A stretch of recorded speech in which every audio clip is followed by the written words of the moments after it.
Dan juga di sini dikatakan yang selanjutnya, dan dia Allah tidak suka kalian banyak bicara. Maksudnya banyak bicara adalah bicara hal-hal yang tidak bermanfaat. Allah subhanahu wa ta'ala tidak suka dengan orang yang cerewet. Ngomong aja terus kerjanya. Dari awal ketemu sampai bisa, ngomong terus. Dan ngomong ini tidak tahu entah kemana arahnya.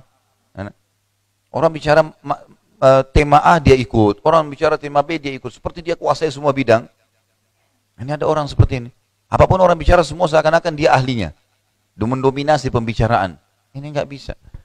Kalau kita nggak ada ilmu di situ Bapak Ibu sekalian, jangan bicara. Bermanfaat kita dengar, tidak bermanfaat kita tinggalkan. Kan gitu. Karena seorang muslim memang harus menyadari kalau hidupnya harus berisi hal-hal yang bermanfaat. Tidak boleh sembarangan. Di memori kita, Bu, jadikan, sekarang saya tanya, kalau Bapak Ibu sekalian di HP-nya, kita punya memori di HP. Lalu kita isi sembarangan di situ. Apa saja? Hah? Mau nggak kira-kira? Ya, hang HP-nya, kemudian jadi susah untuk dipakai, suka dipakai, rusak. Dan juga apa ini? Nggak ada gunanya. Misal semua SMS-nya orang kita masukkan, semua WA-nya orang kita masukkan, fotonya orang penuh. Untuk apa? Ini rasional. Otak kita juga begitu. Jangan semuanya dimasukkan. Semua masalahnya orang dimasukkan. Lagi iseng duduk, nggak ada kegiatan, telepon temannya. Ya. Apa masalah kamu? Nggak apa-apa curhat sama saya, nggak apa-apa. Loh, kenapa mau masukkan di memori kita di masalahnya orang untuk apa? Kecuali kita ahlinya dan lagi ditanya. Misal, dokter, datang pasien konsultasi. Wajar itu. Bermanfaat, dia tolong orang lain. Seorang ustadz atau ustadzah ditanya hukum syar'i. Tapi kalau kita iseng sengaja mau mengambil hal-hal milik orang dimasukkan ke memori kita untuk apa ini? Nggak ada gunanya. Semua yang ada di otak kita itu harus sesuatu yang bermanfaat buat kita saja. Dunia dan akhirat, gitu kan? Dimulai dari lisan. Karena orang banyak berbicara ini. Banyak bicara, ya banyak. Di sini juga dikatakan bukan cuma itu ya. Banyak bicara, banyak bertanya. Maknanya banyak bertanya sini adalah bertanya hal yang tidak ada gunanya. Nggak ada manfaatnya. Temannya datang, kenapa kau pakai baju merah hari ini? Kenapa kau pakai baju biru? Loh, kenapa kalau orang mau pakai merah sama biru? Apa masalahnya? Ada manfaatnya nggak pertanyaannya? Nggak. Nggak ada sesuatu yang penting buat itu, gitu kan? Hari ini di rumah kamu sarapan apa? Ya orang mau makan telur, mau makan nasi, biarin aja. Bertanya yang tidak ada gunanya, apa gunanya buat dia? Kecuali kalau kita janjian sama-sama, mau bawa jenis makanan tertentu, kemudian kita tanya, misal ada acara pengajian, masing-masing mau bawa makanan, misalnya kemudian ditanya, kamu hari ini bawa makanan apa? Itu masuk akal, masih nyambung. Tapi kalau nggak ada hubungannya sama sekali, nanya semuanya ditanya. Orang pakai sepatu, ini sepatunya kenapa warna hitam? Mobilnya kenapa ganti mobil? Ya, kenapa jilbabnya warna ini? Kenapa kopiahnya begitu? Kenapa? Banyak bertanya tidak ada gunanya. Ini hampir sama dengan banyak bicara tadi sebenarnya. Jadi dia akhirnya memasukkan di memori dia di otaknya tidak ada gunanya buat dia. Untuk apa ini kita isi hal-hal yang kosong? Padahal otak kita bisa dipakai untuk hal yang bermanfaat ya.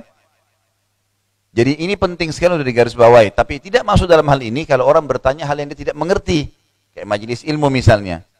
Karena kata para ulama, malu itu baik dalam segala hal kecuali bertanya dalam ilmu. Ini nggak boleh kita malu. Nggak faham, nanya. Para sahabat pada saat bertanya dengan Nabi SAW dibolehkan. Bahkan ada sahabat yang berulang-ulang bertanya. Contoh misalnya, ada sahabat pernah mengatakan, ya Rasulullah, saya kalau punya 1 dinar, saya sedekahkan kemana? Kata Nabi SAW, sedekahkan buat dirimu dulu. Buat kebutuhanmu penuhi. Kata dia, bagaimana kalau saya punya 1 dinar lagi ya Rasulullah, yang lain? Jadi sahabat ini bertanya terus ini. Tapi bertanyanya ilmu. Kata Nabi SAW, berikan kepada anakmu. Saya punya 1 dinar lagi ya Rasulullah. Kalau ada lagi yang lain gimana? Kata Nabi SAW, berikan kepada istrimu. Kalau saya punya lagi ya Rasulullah, berikan kepada kerabatmu. Kalau saya punya lagi ya Rasulullah, engkau lebih tahu, kata Nabi SAW, kepada orang yang lebih butuh setelah kerabatmu. Tapi di sini pertanyaan terulang-ulang, cuma memang ada manfaatnya. Dia ingin tahu siapa yang lebih pantas menerima sedekah dari dia. Pertanyaan seperti ini boleh, terulang-ulang, gitu kan? Beberapa orang sahabat banyak bertanya pada Nabi SAW. Tapi masalah ilmu, ada manfaatnya. Tapi kalau bertanya hal yang tidak ada manfaatnya, dilarang dalam Islam. Kontrol ini Bapak Ibu sekalian. Di sini juga dikatakan banyak bicara, bukan berarti orang tidak boleh bicara. Seperti saya sekarang ceramah 1 jam, 2 jam, saya ngomong terus ini. Ya. Tapi manfaat ilmu kita ajarkan kepada orang. Atau mungkin ibu-ibu dan bapak sekalian lagi ngajar anaknya, lagi diskusi tentang masalah bisnis yang dikembangkan, gitu kan? Hal yang bermanfaat, guru ngajar di sekolah, tidak ada masalah. Yang dimaksud ini banyak bicara ini nggak ada sama sekali manfaatnya buat dia. Orang lagi duduk di sana ngobrol masalah A, dia juga nimbrung di sana, masuk juga di sana. Di sini sudah habis pembicaraan, dia pindah ke sana, pindah ke sana, pindah ke sana. Ada orang begitu ya, baru tutup telepon, telepon lagi yang satu. Baru habis telepon, telepon. Jadi 10 masalah tiap hari diterima sama dia. Nah, ini apa gunanya? Nggak ada gunanya ya. Karena perkataan itu berbahaya sekali. Sekali sudah diucapin, sulit untuk ditarik itu. Sulit untuk ditarik. Makanya seseorang yang pernah datang dalam majelisnya Asy-Syu'bi, dia selalu diam, tidak banyak bicara orangnya. Lalu ditanya sama Syu'bi. Syu'bi ini salah satu ulama tabi'in yang masyhur dengan ilmunya, Masya Allah, dengan imannya. Dia tanya muridnya ini, kenapa kau tidak banyak bicara? Dia bilang, saya dengar, maka saya dapat manfaat. Saya diam, maka saya selamat.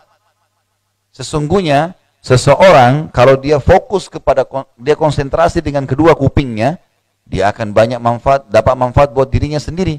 Kalau baik dia terima, kalau buruk dia tolak. Tidak ada efeknya ke orang lain. Tapi apa yang dia ucapkan dengan lisannya berefek pada orang lain. Kalau baik bermanfaat, kalau buruk jadi dosa. Kata Syu'bi, saya terus mengulangi perkataan orang ini dalam setiap majelis saya. Karena dianggap manfaat. Ya.